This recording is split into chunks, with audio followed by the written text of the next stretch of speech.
Hi there. I thought today I'd just spend 5 minutes talking about one of the most useful 20th century sources. And it's useful both for where you're tracing ancestors backwards and if you're looking for cousins. So you're tracing family members forwards, as it were. And this is the 1939 register. I think sometimes some amateur genealogists maybe overlook the 1939 register. It doesn't automatically come up on Ancestry, but it's a very, very useful source, and in some way it goes a little way to filling in for the lost census records. The 1931 census, of course, was destroyed during World War II bombing, and the 1941 census was never taken because we were in the middle of World War II. So the 1939 register does go some way to fill in the gaps there. Let me just say where you can find it. First of all, Ancestry.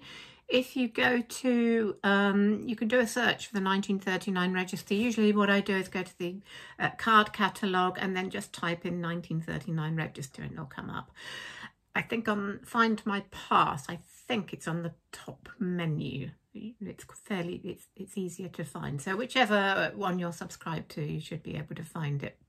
Well, let me just tell you what the register actually is. When the Second World War was imminent, the government decided that they needed information about the population so that they could organise ID cards and rationing books.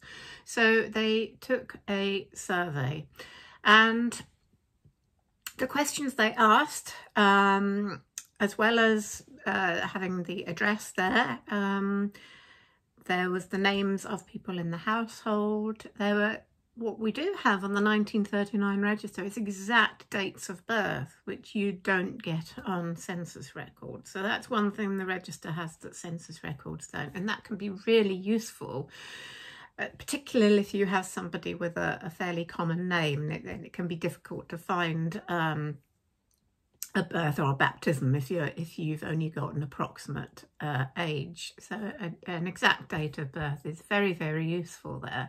The only thing it doesn't have, though, is a place of birth. But you know, again, with the exact place, exact date of birth, that really helps, and you can then sometimes match it up with what's in the 1921 census or the 1911 census. Now, an unusual feature of the 1939 register is that it is updated regularly. What you will find, first of all, is that some of the entries are blanked out, and that is because of the date. It's for privacy reasons. So if anyone is thought to be still alive, then they will not be shown on the register. Now, it does take a while to update this, so sometimes you might find that for somebody you know has passed away, their entry will still be blanked out.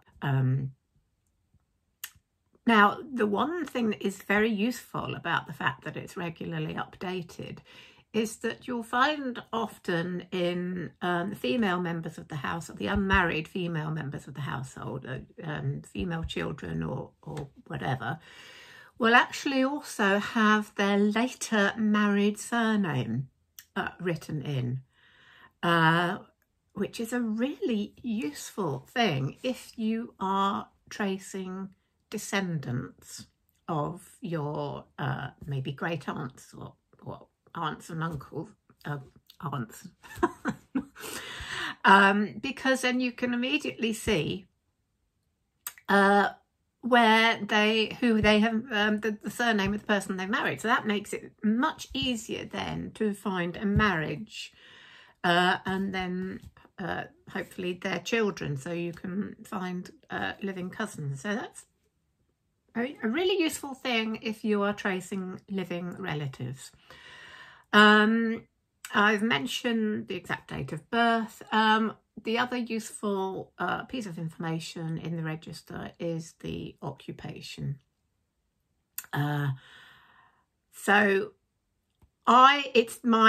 When I'm asked to trace somebody's ancestry from scratch, it is usually now the very first source I will go to, because it's probably the latest really useful, I mean latest in terms of time, very useful source to start with, because particularly with the dates of birth. So if you are beginning to search your ancestry from scratch, then I would definitely recommend using the 1939 register to start with. And for any other problems or questions, please do ask me in the comments below, and have a look too at my beginner's course for tracing your ancestors, which is on Udemy. And if you'd like more updates and information on tracing ancestors, don't forget to subscribe, like, and I will see you again soon. Cheers for now. Bye.